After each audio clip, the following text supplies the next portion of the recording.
Всем привет! Находимся мы в районе маленькой Японии, в Сан-Паулу. Говорят, что это самое большое комьюнити, то есть самый большой японский город, культурный центр в Латинии. Но как бы не будем мы бросаться такими эпитетами.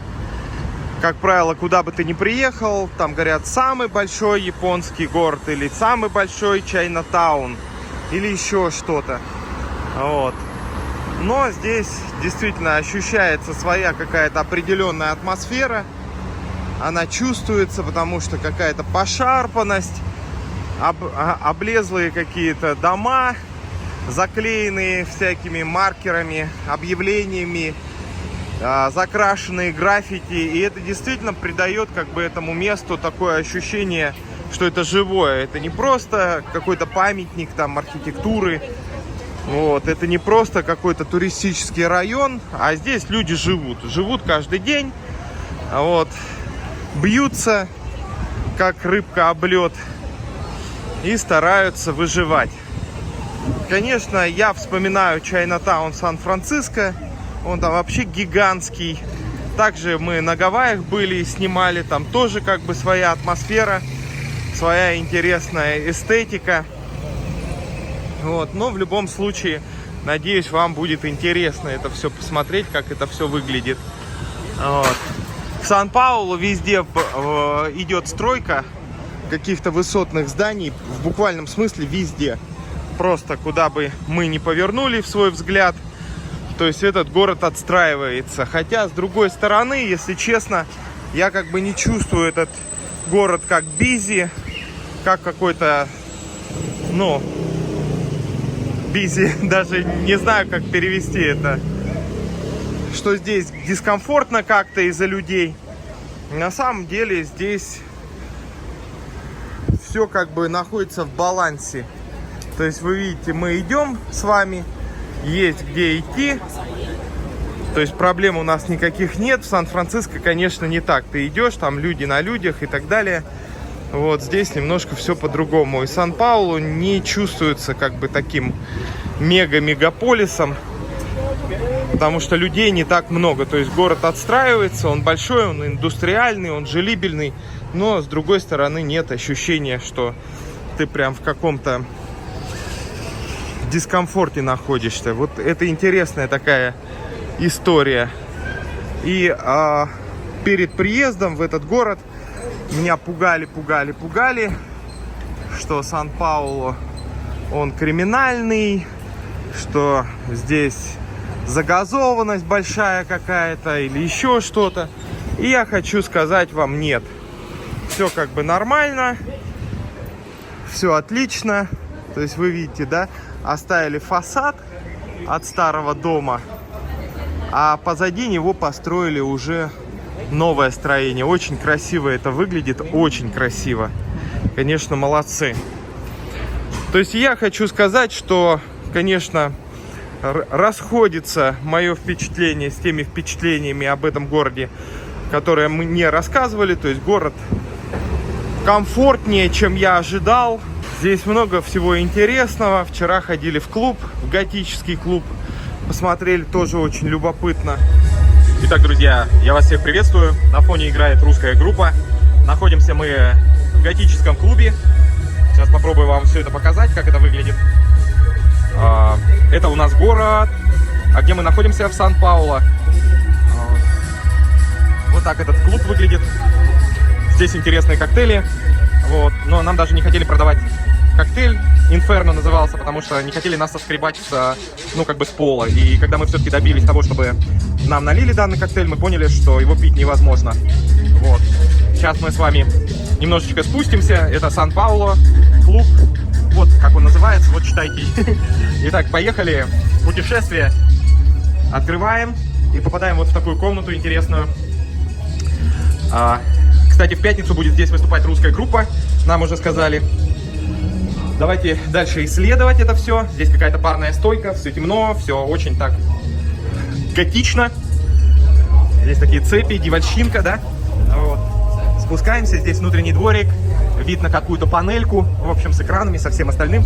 Вот. Людей не так много. Кстати, Сан-Паулу не производит впечатления какого-то прям busy city. Ничего такого нет. Здесь у нас телефонная будка. Давайте подойдем к ней. Может быть, кто-то ответит. Алло, алло, how are you? How are you? Fuck off. Ну, в общем, все, поговорили. Вот. В общем, инсталляция очень крутая. Единственное, что людей как бы не так много. Вот это очень плохо. И, значит, очень красиво это все. Кстати, самый большой готический клуб, он в городе Тампа, Соединенных Штатах, называется Castle. Я уже делал обзор этого клуба. Сейчас здесь будет вообще темно, и вот здесь нам навстречу идет Дэв. Да? Дэв Каллен. Итак, здесь заброшенный у нас бар, здесь никого нет, в принципе, вообще. Но представьте, атмосфера просто, блядь, невъебенная. Вот просто, я не знаю, я обожаю готические клубы, потому что, когда приходишь в простые попсовые клубы, там делать нечего просто. Ну что там делать? Смотреть на селедок и смотреть на вот этих мачо каких-то. А так ты приходишь, и ты видишь вот какой-то заброшенный бар со всякими интересными инсталляциями.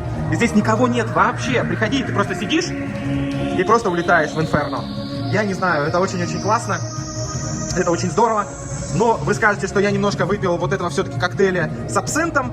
Но вы будете правы, в принципе. И поэтому вообще атмосфера кайфовая, все супер. И, значит, здесь у нас какие-то постеры групп, которые здесь выступали. Посмотрите, просто шикарно. Просто супер. Я не знаю, почему мне так нравится, но кто не знает, я из города Новосибирска, и в свое время я делал готические вечеринки в этом гоповском городе. Вот. И это было гоповское время. Там были гопы, неформалы, девочки, готки. Я всегда обожал вот этот черный цвет, вот эту самую атмосферу. Было, в общем, очень классно. А вот и я, короче, вот. Всем привет, всем привет. Вот такая красота. Та-та-та, та-та-та-та-та-та-та-та. Вот. Здесь нам, значит, вход не разрешен. В принципе, мы не можем сюда войти. Но мы все и так видим, как бы.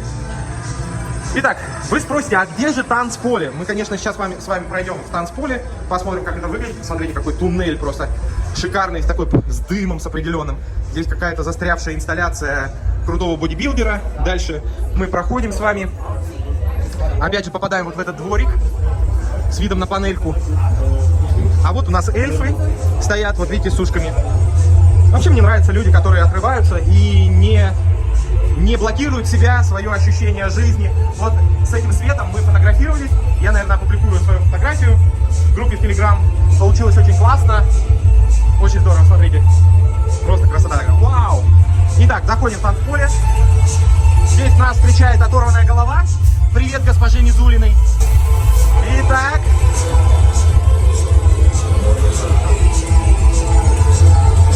Здесь ни хрена не видно.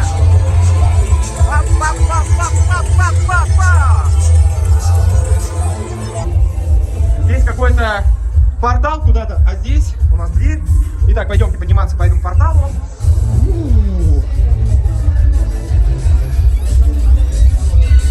И мы попадаем обратно к барной стойке. Ну, в общем, друзья, это такой готический клуб. Наверное, вам не покажут его по российскому ТВ. Но, как бы, вот такая красота. Надеюсь, вам понравилась эта проходка. Очень здорово. Крутые бармены. Крутая атмосфера. Жалко, на самом деле, что, как бы, мало людей. Но эта культура готическая, она немножко умирает. Все умирает. Ну, короче, в общем, как-то так. Сейчас вот гуляем по Джапантауну, японскому городку. Ну вот смотрите, даже дороги, да, мы идем, как бы, и мы не сталкиваемся с тем, что здесь какой-то большой прям трафик. Что касается чистоты, но, конечно, Буэнос-Айрес, он почище, по крайней мере, в центральных каких-то районах. Здесь немножко по-другому, потому что стройка везде идет, пыль, это, конечно, присутствует. Но такой грязи, вот знаете, как бы не бытового характера, а грязи, вот что-нибудь такое, чтобы пахло, здесь такого нет. То есть я иду, и никаких неприятных запахов здесь нет.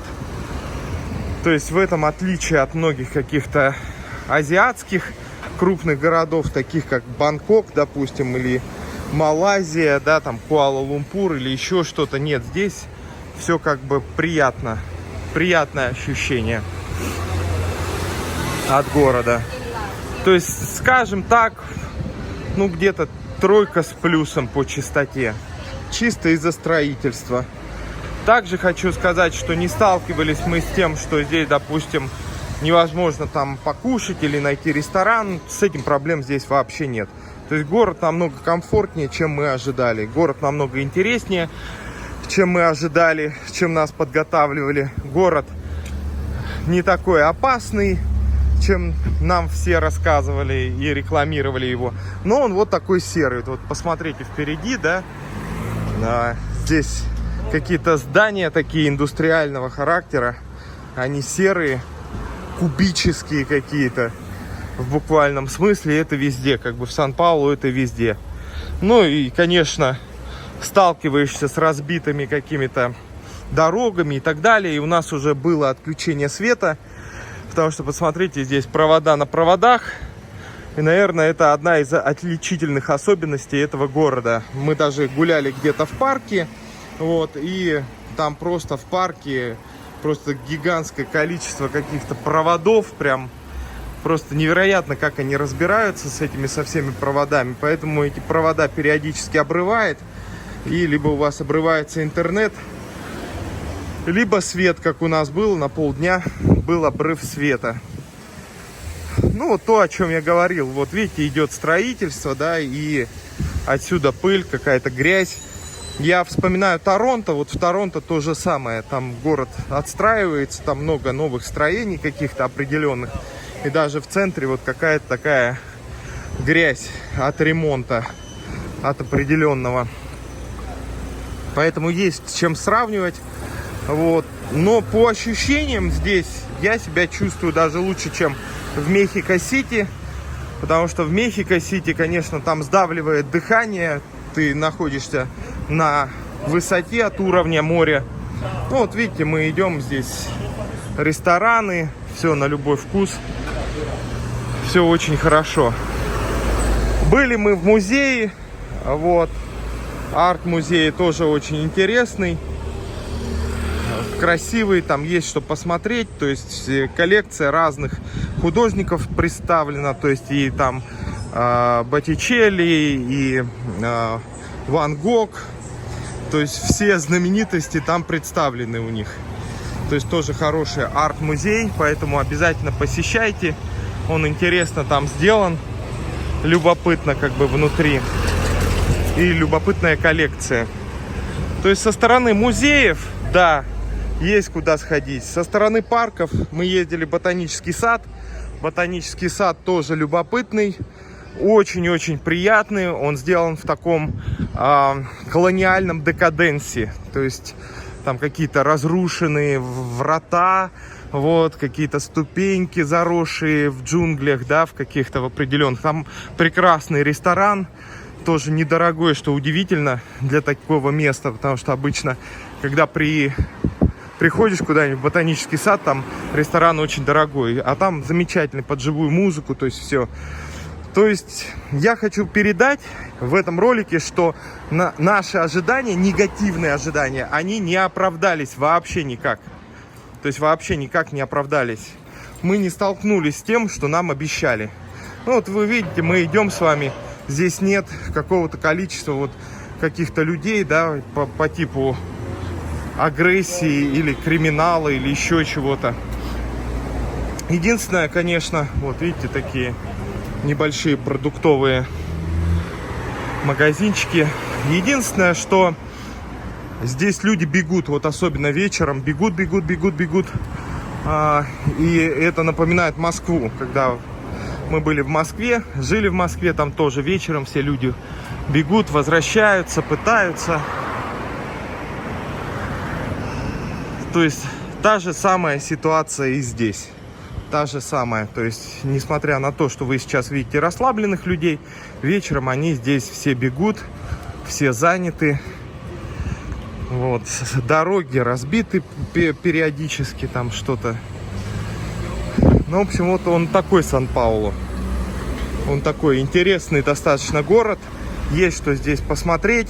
Рекомендую ли я посетить этот город? Ну, наверное, да, потому что если вы уже были там в Мехико-Сити, в каких-то крупных, да, мегаполисах, там Буэнос-Айрес, то, конечно, посмотрите Сан-Паулу, потому что это тоже один из крупнейших городов. И любопытно здесь посмотреть. Сан-Паулу — это экономическая столица Бразилии. А Бразилия очень мощно развивается. Очень мощно развивается. То есть в ближайшее время Бразилия выйдет, ну, на какой-то непреодолимый уровень. Ну, если что-то не случится, конечно, такое извне, похожее в большей степени, как война, там, что-нибудь, какой-нибудь глобальный мировой кризис, Бразилия, конечно, станет Соединенными Штатами Латинской Америки. Они уже такими являются. На самом деле Бразилия — это не бедная страна, очень не бедная. Здесь гигантское количество денег, богатых людей, потенциала. И самое главное, Бразилия независимая страна. То есть они практически все сами производят, практически ни в чем не нуждаются. То есть все у них свое. И лекарства свои, и бензин они там свой, и все. То есть если вы заглянете в экономическую составляющую Бразилии, то вы удивитесь, насколько они независимые. Буквально во всем. Ну и, естественно, это гигантская страна. Хочешь жить как бы в городе наподобие Нью-Йорка, пожалуйста, вот приезжай в Сан-Паулу. Это их Нью-Йорк. Это их экономический Нью-Йорк. Если ты хочешь жить, допустим, где-то на природе, то вот, пожалуйста, живи там в Рио-де-Жанейро, тоже крупный мегаполис и так далее. Хочешь жить как в Европе, ну, Громаду, езжай в Громаду, там про немецкий город, прям реально про немецкий город. Хочешь жить там где-то на океанах и как такая латинская Флорида, это Флорианополис, конечно. Езжайте туда, там и озера, и пляжи, и все остальное. Все как бы есть. Поэтому у них все в наличии. То есть они ни в чем не нуждаются. В большинстве своем они ни в чем не нуждаются. И поэтому в экономическом смысле, в политическом смысле они достаточно независимые. Здесь прочитал новость, приезжал Макрон к их президенту, пытался склонить к санкциям против Российской Федерации, там более активно поддерживать Украину. И, в общем, отказали им. Отказали, сказали: не, ребят, ничего подобного мы не собираемся делать. И продолжать всю эту историю мы не собираемся. А, допустим, тот же самый Эквадор, то там меньше какой-то экономической, политической независимости. И, соответственно, гораздо легче их там склонить к каким-то действиям. Поэтому эта страна будет до конца более независимой. Вот это нужно понимать. И это очень-очень важно. Итак, смотрим на всю эту красоту. Немножко прошлись. Я вам все это показал. Почему я затронул тему политики? Потому что в путешествии я понял одну простую вещь. Что нужно жить в более-менее независимой стране, которая может, ну, как-то постоять за себя, не втянуться в какую-то войну, не втянуться в какую-нибудь европейскую авантюру, после которой все окажутся с голой задницей. Чтобы можно было просто жить, наслаждаться, и то, насколько ты независим, то, насколько независима твоя страна, в которой ты живешь или пребываешь, настолько более стабильная экономическая ситуация будет. Сейчас у них реал стоит 5 реалов за доллар, где-то в среднем. Он немножко качается туда-сюда. У них, конечно, есть свои определенные глюки. Здесь тоже они строят свое цифровое царство-государство с налогами и со всем остальным. Но проконтролировать они это до конца не могут, потому что у них гигантское количество какого-то населения, там, живущего в фавелах, неконтролируемого. И в каком-то плане это хорошо, в том плане, что они не до конца могут оцифровать эту страну. То есть у них это не получится. То есть, как бы, с одной стороны, это получается, как бы, ну, не совсем хорошо говорить о том, что у них много бедных. Но, с другой стороны, эти бедные, они создают возможность невозможности запихать всех цифровое рабство. Ну вот, все, друзья. Вот университет, вы видите, напротив. Мы с вами немножко поговорили. Это безумно интересная страна. Безумно интересная страна. И я не хотел снимать про Сан-Паулу, потому что столько уже засняли, наснимали.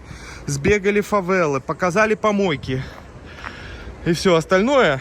Но я решил все-таки пройтись и высказать свою точку зрения, что это действительно интересная страна.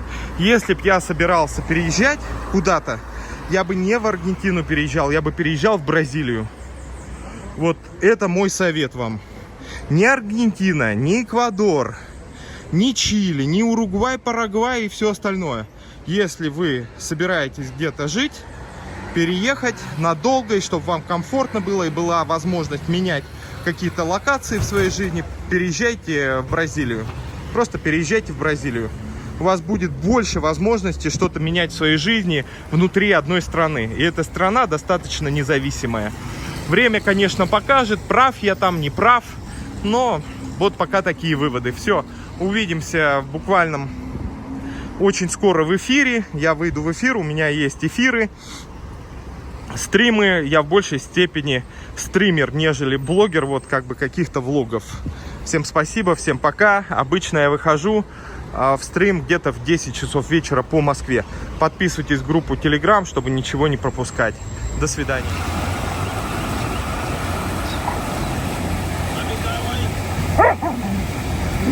Ага.